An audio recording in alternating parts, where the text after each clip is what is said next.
ହ୍ରଦ ରାଇଜରେ ଗୋଟେ ସୁନ୍ଦର ହଂସୀଟେ ରହୁଥିଲା ନାମୀ। ତାର ସୌନ୍ଦର୍ଯ୍ୟର ଚର୍ଚ୍ଚା ଦୂର ଦୂର ଯାଇଥିଲା, କିନ୍ତୁ ସେ ବହୁତ ଡରୁଆ ଥିଲା। ସେ କେବେ ବି ନିଜ ହ୍ରଦରୁ ବାହାରକୁ ଯାଉନଥିଲା।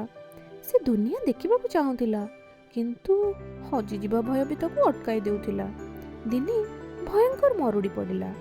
ନାମୀର ହ୍ରଦ ଛୋଟ ହୋଇ ଏତେ କମିଗଲା ଯେ ପାଣି ମାତ୍ର ତାର ପାଦକୁ ଛୁଉଁଥିଲା। ମାଛ ଆଉ ବେଙ୍ଗମାନେ ସବୁ ସେଠୁ ଚାଲିଗଲେ। ଏବେ ନାମୀକୁ ନିଷ୍ପତ୍ତି ନେବାର ଥିଲା। ସେ ସେଇ ଜାଗାରେ ରହି କଷ୍ଟ ପାଇବ କି ଏକ ଅଜଣା ଦୁନିଆରେ ଉଡ଼ିବାର ଅଦମ୍ୟ ସାହସ କରିବ।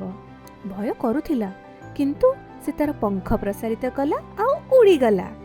ଘଣ୍ଟା ଘଣ୍ଟା ଧରି ସେ ଶୁଖି ଯାଇଥିବା ବନ, ପାହାଡ଼ ଆଉ ଖାଲି ପୋଖରୀମାନଙ୍କ ଉପରେ ଉଡ଼ୁଥିଲା। ତାକୁ ଥକ ଲାଗୁଥିଲା, କିନ୍ତୁ ସେ ହାର ମାନୁନଥିଲା। ତେବେ ସେ ଦୁଇ ପାହାଡ଼ ମଧ୍ୟରେ ଗୋଟେ ନୀଳ ରଙ୍ଗର ଚମକ ଦେଖିଲା। ପାଖକୁ ଗଲା ଆଉ ଆଶ୍ଚର୍ଯ୍ୟ ହେଇଗଲା।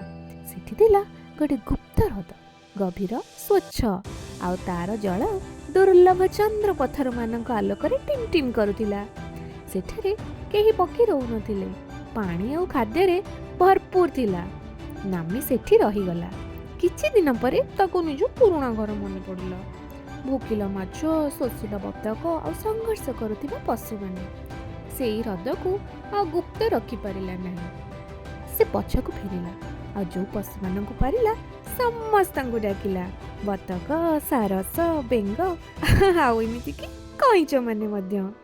ସେମାନେ ସବୁ ନାମୀ ପଛେ ପଛେ ଚନ୍ଦ୍ରପଥର ହ୍ରଦ ଆସିଗଲେ ଆଉ ସୁରକ୍ଷିତ ହେଇଗଲେ। ପଶୁମାନେ ସେଠି ଗୋଟେ ନୂଆ ସମୁଦାୟ ବନେଇଲେ ଆଉ ନାମୀକୁ ତାଙ୍କର ନୂଆ ନେତା କଲେ। କିନ୍ତୁ ଏଥର ତାର ସୌନ୍ଦର୍ଯ୍ୟ ପାଇଁ ନୁହେଁ, ତାର ସାହସ ପାଇଁ।